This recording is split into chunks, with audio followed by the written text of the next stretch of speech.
ಇವತ್ತು ನಾನು ಕಷಾಯ ಮಾಡ್ತಾಯಿದ್ದೀನಿ. ಇದು ನೆಗಡಿ ಕೆಮ್ಮಿಗೆ ರಾಮಬಾಣ. ಇದಕ್ಕೆ ಬೇಕಾಗಿರೋ ಐಟಮ್ಸು: ಅರ್ಧ ಸ್ಪೂನು ಕಾಳುಮೆಣಸು, 1 ಸ್ಪೂನು ಧನಿಯಾ, 1 ಸ್ಪೂನು ಜೀರಿಗೆ, ಅರ್ಧ ಇಂಚು ಚಕ್ಕೆ, 2 ಲವಂಗ, 1.5 ಇಂಚು ಶುಂಠಿ.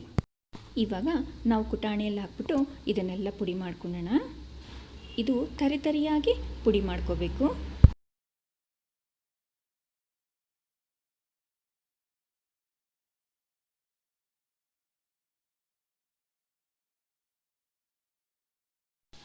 ನೋಡಿ, ಇಷ್ಟಾದರೆ ಸಾಕಾಗುತ್ತೆ. ಇವಾಗ ಶುಂಠಿ ಸೇರಿಸ್ಕೊಂಡು ಅದನ್ನು ಜಜ್ಕೊಂಡ್ಬಿಡೋಣ.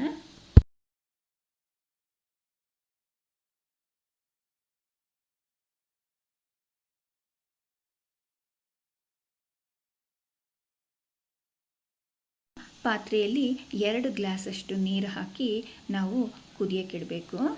ಅದ್ರ ಜೊತೆಗೆ ನಾವು ಜಜ್ಜಿಟ್ಕೊಂಡಿದ್ದೀವಲ್ಲ, ಆ ಐಟಮ್ಸ್ನೆಲ್ಲ ಹಾಕಿ ಕುದಿಸೋಣ. ಇದು ಒಂದು 10ರಿಂದ 15 ನಿಮಿಷ ಕುದಿಬೇಕು. ಇವಾಗ ಇದು ಕುದೀತಾ ಇದೆ. ಇವಾಗ 1 ಏಲಕ್ಕಿ ಪುಡಿ ಮಾಡಿ ನಾನು ಅದನ್ನು ಸೇರಿಸ್ತಾ ಇದ್ದೀನಿ.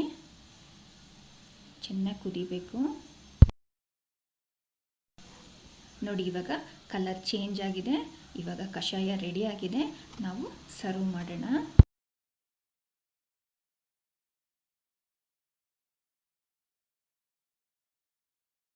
ಇದನ್ನು ಸರ್ವ್ ಮಾಡೋ ಟೈಮ್ಗೆ ನಾನಿಲ್ಲಿ ಆರ್ಗ್ಯಾನಿಕ್ ಹನಿ ತೊಗೊಂಡಿದ್ದೀನಿ. ಅದನ್ನು ಅರ್ಧ ಸ್ಪೂನ್ ಸೇರಿಸಿ ನೀವು ತೊಗೋಬೋದು. ಈ ಕಷಾಯ ಕುಡಿಯೋದ್ರಿಂದ ನೆಗಡಿ, ಕೆಮ್ಮು, ಗಂಟಲು ನೋವಿದ್ದರೆ ಮಾಯ ಆಗಿಬಿಡುತ್ತೆ. ದಿನಕ್ಕೆ 2 ಸತಿ ತೊಗೋಬೇಕು. ಹೀಟ್ ಬಾಡಿ ಇರೋರು ಇದನ್ನು 1 ಸತಿ ತೊಗೋಬೇಕು. ನಿಮಗೇನಾದರೂ ಈ ವಿಡಿಯೋ ಯೂಸ್ಫುಲ್ ಆಗಿದ್ದರೆ please like, share, comment and subscribe. Thank you.